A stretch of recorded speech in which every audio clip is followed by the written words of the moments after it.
has taken our beloved Bonnie. We grieve in our darkened world. In our silence and tears, there is loneliness. Lost in our sorrow, may we find the presence of loving family and friends. Bonnie's love united us in life and cannot be severed in death. We shared life's path together. This will continue in the tenderness of our memories. The gifts of her heart and mind that brought us joy and contentment have become an enduring, precious remembrance. We are here together to remember Bonnie Shapiro, beloved mother, grandmother, sister, and friend, the loving wife of the late Ron, who passed away last June. Her life was filled with love and caring for her family and her friends. All of us who are fortunate to have our lives intersect with hers are richer for that. It can be said that she set the gold standard of what a daughter, wife, mother, and grandmother could be. When Bonnie learned of her difficult diagnosis, she never lost her faith, her courage, or her gentleness. She continued to love and care for her family and friends. There was no anger or self-pity, only an urgency to make whatever time she had left meaningful for her and for those around her. That was especially true for her husband, Ron, facing his own serious health decline. She may have been one of the most selfless human beings we will ever encounter. Like each one of you here today, I am better for being able to have had Bonnie as my friend. Bonnie called me about a year ago to ask me if I would help her with her funeral, to work with her on her own eulogy.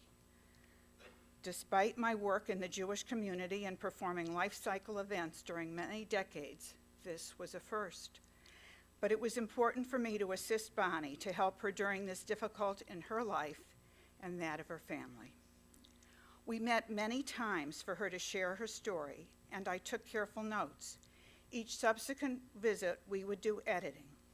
I also shared a wide variety of potential readings with Bonnie, some of which she liked and some of which she felt were not something that she wanted read when her family and friends came to pay their last respects. Bonnie shared with me that she found our visits to be a cathartic process and a meaningful experience. But perhaps it gave her a sense of having control over something at a time when she was losing control over so many other facets of her personal life journey. Bonnie's eulogy. Bonnie always saw her family as the most important part of her life, the best way to spend her time and her talents.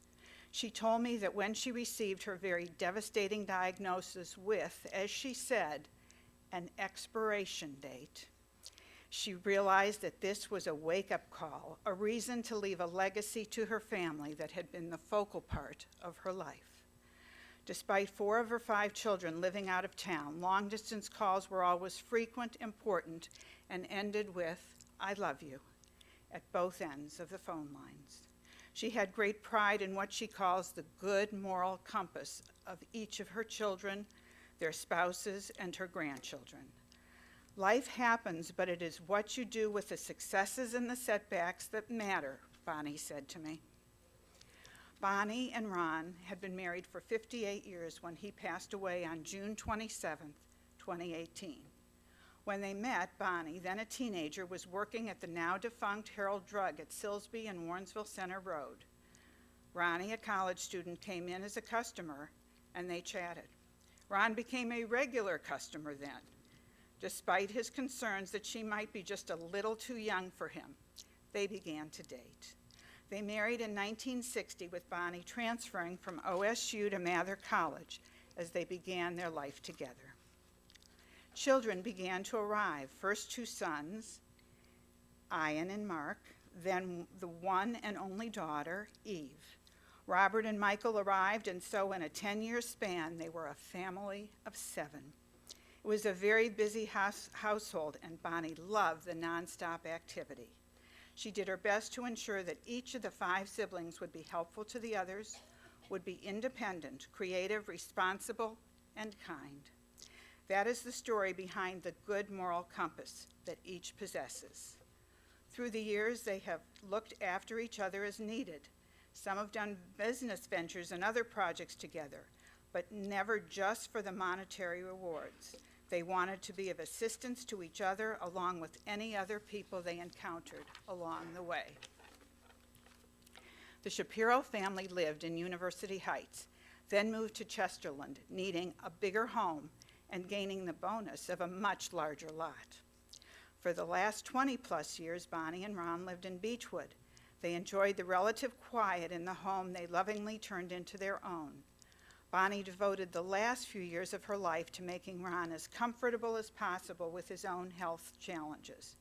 It was Bonnie who kept the calendar for the family, medical appointments and tasks to be done with an amazing amount of energy, great organizational skills, and unconditional love. Bonnie spoke to me about her career. She spent several years as a realtor. The major drawback was the reality that she was on call 24/7. That detracted from precious time with Ron and their children. Her second career proved to be her true calling.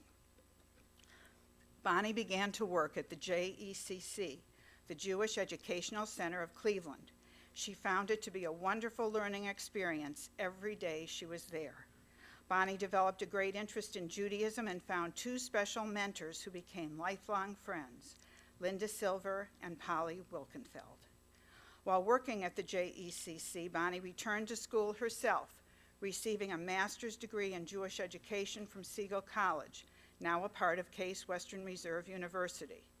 She enjoyed the classes, the reading assignments, even writing the required essays and longer papers. As she traveled this new path, she integrated more Jewish rituals and activities into her home life. There had been very few Jewish neighbors during their years in West Geauga County. The subtle anti-Semitism of Chesterland reinforced her own Judaism, which also influenced her children in many ways. Her long tenure at the JECC was a highlight of her working life as she maintained her interest in all things Jewish. This included, of course, books with Jewish content and/or by Jewish authors. She was a voracious reader throughout her life. Bonnie's parents had always been supportive to her and her family and in the resources they were able to provide. They encouraged Bonnie and Ron to always pursue their dreams, and this legacy has been passed on to their 5 children.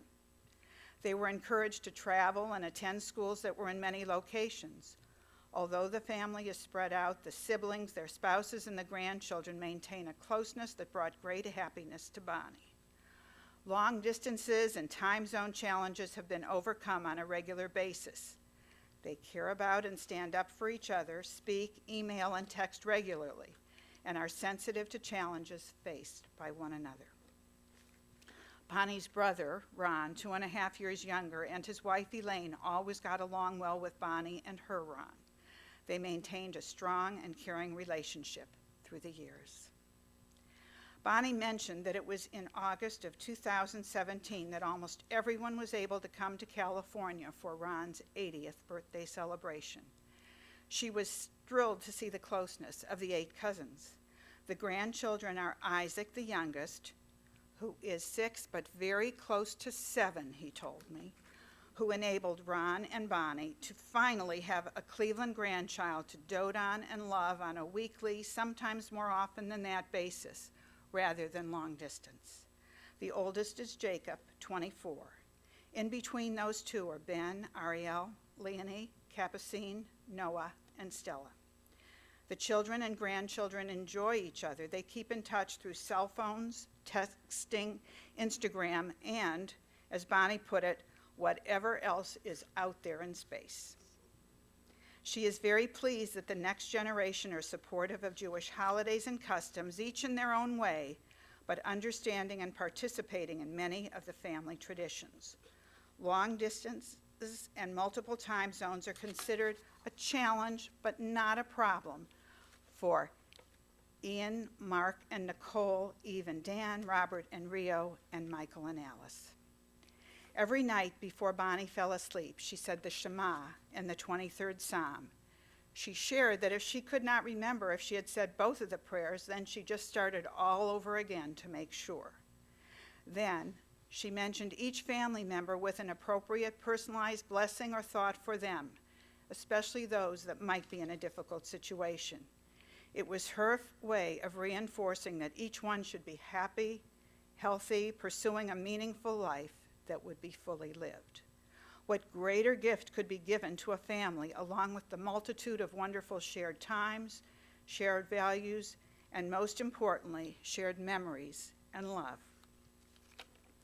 Bonnie realized during the late summer that there was an uncertain amount of time ahead, but she was determined to make it as meaningful as possible for all of her family.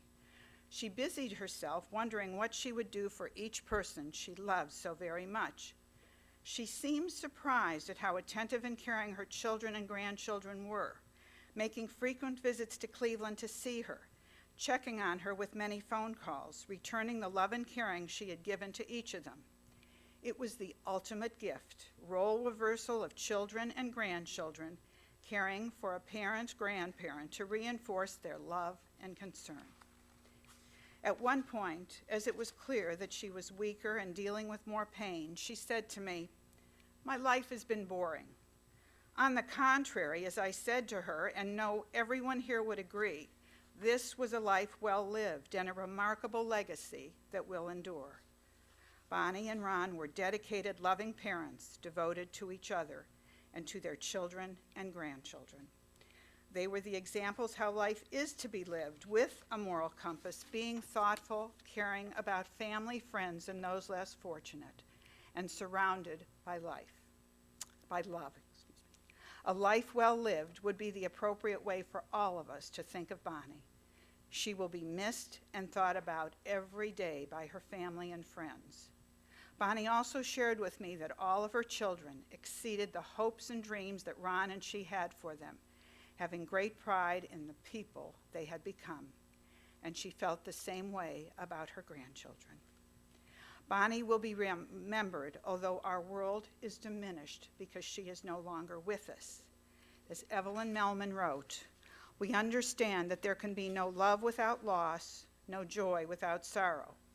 May we each find the courage to accept all of life, the love and the loss, the joy and the sorrow, as we remember Bonnie." Since the 23rd Psalm was so important to Bonnie, let us now say it together. "The Lord is my shepherd, I shall not want. He maketh me to lie down in green pastures. He leadeth me beside the still waters. He restoreth my soul. He guideth me in straight paths for his name's sake. Yea, though I walk through the valley of the shadow of death, I will fear no evil, for thou art with me. Thy rod and thy staff, they comfort me. Thou preparest a table before me in the presence of mine enemies. Thou anointest my head with oil, my cup runneth over. Surely goodness and mercy shall follow me all the days of my life, and I shall dwell in the house of the Lord forever." From Richard Eyre, writing in Utopia and Other Places. "Our parents cast long shadows over our lives.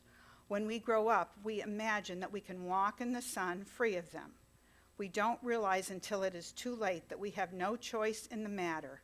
They are always ahead of us. We carry them within us all our lives. They are in the shape of our face, the way we walk, the sound of our voice, our hair, our hands, our heart. We try all our lives to separate ourselves from them, and only when they are gone do we find that we are indivisible." Ari, Bonnie's granddaughter, who is attending Syracuse University and could not be here, wrote something that she asked for me to read. It's really magnificent. And I mentioned to Eve, Ari's mother, that I remember when her granddaughter, Eve's daughter, Ariel, got into Syracuse. Bonnie was very excited to go through her sweater wardrobe, to pass some of them along to somebody who was leaving California to end up in Syracuse, where the winters were going to be decidedly different. The last time I saw my grandma Bonnie, she gave me her favorite book of poems, The Dream of a Common Language by Adrienne Rich. This is an excerpt from the poem Nights and Days, taken from the book. The stars will come out over and over. The hyacinths rise like flames from the windswept turf down the middle of Upper Broadway, where the desolate take the sun. The days will run together and stream into years as the rivers freeze and burn. And I ask myself and you, which of our visions will claim us? Which will we claim? How will we go on living? How will we touch? What will we know? What will we say to each other? A few weeks after she gave me the book, we spoke on the phone for the last time.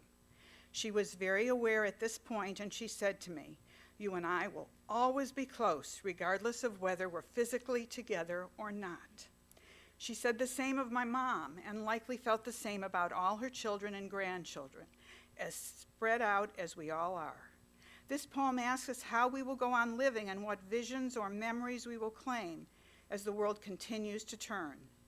It can be difficult to continue after losing someone as wonderful as my grandma, but we can look to this poem to remind us that we choose the memories we keep.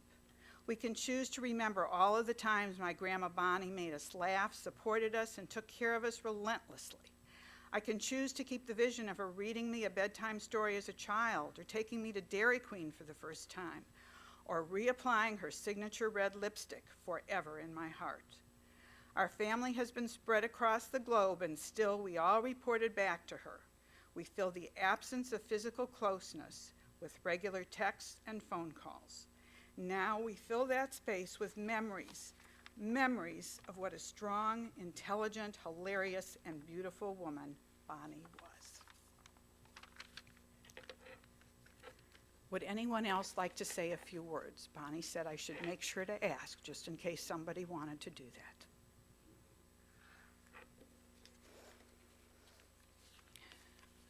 Something adapted from Merritt Malloy. When I die, if you need to weep, cry for the needy stranger walking the street beside you. And when you need me, put your arms around me, around anyone in pain, and give them what you need to give to me. Look for me in the people I have known or loved. Care for them as you cared for me. You can love me most by letting hands touch hands and by letting souls touch souls. Remember that love does not die, only people do. So when all that is left of me is love, give me away. There was another reading she particularly liked that is a responsive reading. So after I read a verse, if you'll just repeat, we remember her. At the rising of the sun and at its going down, we remember her. At the blowing of the wind and in the chill of winter, we remember her. At the opening of the buds and in the rebirth of spring, we remember her. At the blueness of the skies and in the warmth of summer, we remember her. At the rustling of the leaves and in the beauty of autumn, we remember her. At the beginning of the year and when it ends, we remember her. As long as we live, she too will live, for she is now a part of us as we remember her. When we are weary and in need of strength, we remember her. When we are lost and sick at heart, we remember her. When we have joy we crave to share, we remember her. When we have decisions that are difficult to make, we remember her. When we have achievements that are based on her, we remember her. As long as we live, she too will live. In Ecclesiastes we read, "The eye never has its fill of seeing. Young or old, those who depart this life never see enough of the world, never complete their tasks, never cherish their loved ones enough before they are called home. How they yearn for yet another respite from the final summons. And how we yearn to have them close to us for yet another challenge in our lives, yet another joy, yet another precious moment together. God, be now with those whose hearts are broken because whenever parting comes, it comes too soon. Console them at this hour. Be near to them when light seems distant. Sustain them, O God, until the time of healing. Al male rachamim shochein b'meromim hamtzei menucha. Nevana tachat kinfei hashkana. Im kadoshim ut horim. Kazohar harakia mizhirim. Et vishamat bani. Shahalacha letzolama. Ba'al harachamim yastiraha setar kanafeh laolamim. V'yatziror b'tziror. Hachayim et neshama ta. Adonai hu na'ala'ata. V'hanuach b'shalom al mishkava v'nomar amen. Compassionate God, eternal Spirit of the universe, grant perfect rest in your sheltering presence to Bonnie, who has entered eternity. O God of mercy, let her find refuge in your eternal presence, and let her soul be bound up in the bond of everlasting life. God is her inheritance. May she rest in peace, and let us all say, Amen. We will continue to Mount Olive Cemetery, 27855 Aurora Road in Solon with the interment. The family will be observing Shiva at 2602 Elmwood Road in Beechwood following the burial until 7:30 this evening. The Shiva hours for tomorrow will be noon to 2 p.m. and 6 to 8 p.m. The family requests donations in memory of Bonnie to the charity of your choice. On behalf of the family, thank you for your caring and concern through Bonnie's illness, and we appreciate your attendance today. If the pallbearers will come forward at this time.